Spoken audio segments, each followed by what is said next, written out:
Today I am joined by Charlotte, former WWE Women's Champion. I'm very sorry about the weekend that you've had. Absolutely terrible. But you are the Queen still. So that doesn't matter, to be fair. And I haven't brought my best china with me. So I'm very, very upset, and I'm very sorry I've done this to you. But thank you for joining me today. Obviously, it's a great thing that you've done this for me. You're actually my first interview ever.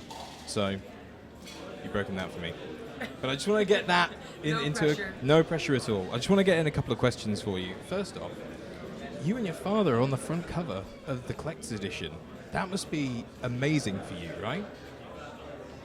Yes, it's kind of like being here for 2K19. To see me a part of his story, growing up, knowing what he meant to the wrestling world, and then seeing, the Woo edition and being a part of his story. It's crazy.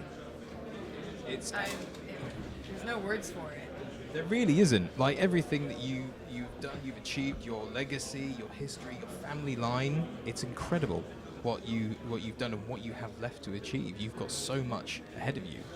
I'm very excited for what you've got to give to this next generation. But talking about WWE 2K19, this year, I'm not sure if you're aware, but every year we have a dedicated group of community creators. These guys are absolutely fantastic at creating people that aren't on the WWE roster. So if I could ask you, if you could pick anybody from the independent scene that they would create for you to face in WWE 2K19, who would that be? They would create for me to face. Well, there was a girl that stood out the first year of the Mae Young Classic, Jazzy. She, I think, is a German wrestler. Yes. Tessa Blanchard. Oh, yes, definitely. And then a third girl.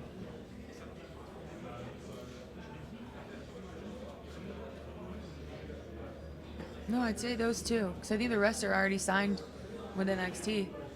That's very true. That's very true. And regarding that as well, we have the recent rise of NXT UK. You're obviously visiting us here in London.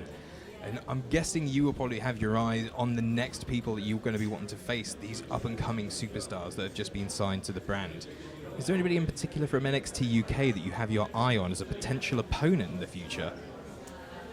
So recently, my Twitter, I started to notice a couple of tweets saying that there was a girl in the Mae Young Classic from the UK that, not Tony, another girl that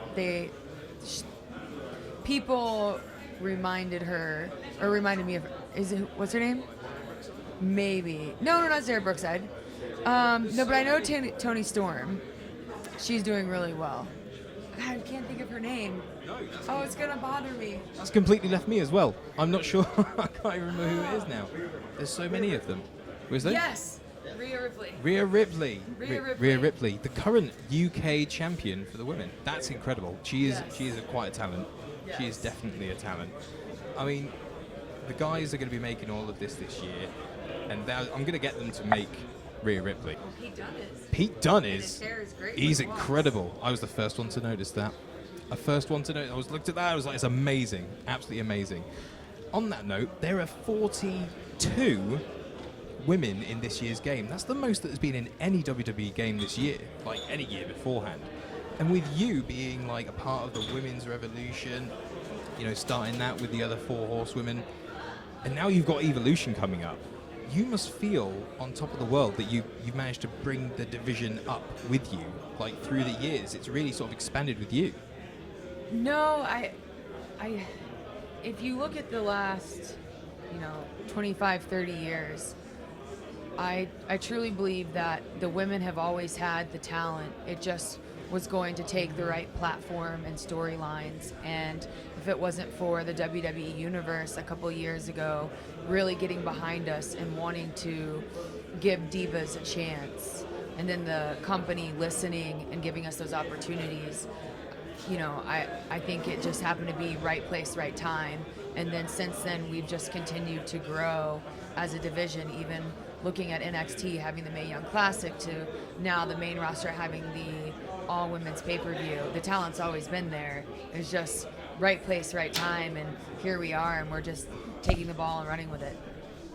I'm really looking forward to seeing everything that happens at Evolution. I'm so glad that we're getting an all-women's pay-per-view, and I know a lot of other people are as well currently, because it's a big deal. It's a big deal for how far you've all come. But I'm going to bring it full circle back. This year we've got Daniel Bryan's his showcase mode. His whole career, as much as we can put into it. But you're on the cover of the collector's edition with your father. I'm just a part of this story. Well, still, with the Women's Revolution coming up, Women's Evolutions pay-per-view coming up, possibility of a 2K showcase, if you were to pick 3 matches from your career that could be in a showcase, what would you pick? Which ones? My NXT Women's Championship match, me versus Natalya, when I won the Divas Championship and came the last Divas Champion versus Nikki Bella, and then when I won the Raw Women's Championship, WrestleMania 32. That's a really good lineup of matches. I've got to be honest with you. That's incredible. Last question, I suppose, from me. You're going to gain back that SmackDown Women's Championship at some point. I can see it in your future at some point. Any possibility of maybe unification, getting both the titles? Could we possibly see a champion versus championship match and a winner takes all? I would like that, but I think what drives each division is Raw wants to be better than SmackDown, SmackDown wants to be better than Raw. So having the 2 different brands, and then when it is champion versus champion, it's just going, okay, which division has that edge that night? I don't want to unify the titles because we constantly are working against each other to work harder. So no, competition's good. Yeah, I like the fact you want to elevate everybody. Everybody wants the competition. It makes it a little bit easier for everybody knowing that they've got that competition. Now, obviously, with the brand split, everything that's going on, Superstar Shakeup time, hopefully, well, it may be coming around again. Would you like to swap and go back to Raw, or would you like to bring certain people over and change? Is there anybody that you'd like to bring from Raw to SmackDown to face? I had a great career on Raw, and so far so good on SmackDown. I just think it depends on whatever brand I'm on. I just want to make sure that I do my best and I am the best on that brand. But I've had the opportunity to almost face everyone on either brand. The only person that I haven't faced would be Ronda Rousey. That match is a possibility in the long run. Never say never. I like that. That's a good tagline. Thank you, Charlotte. Thank you.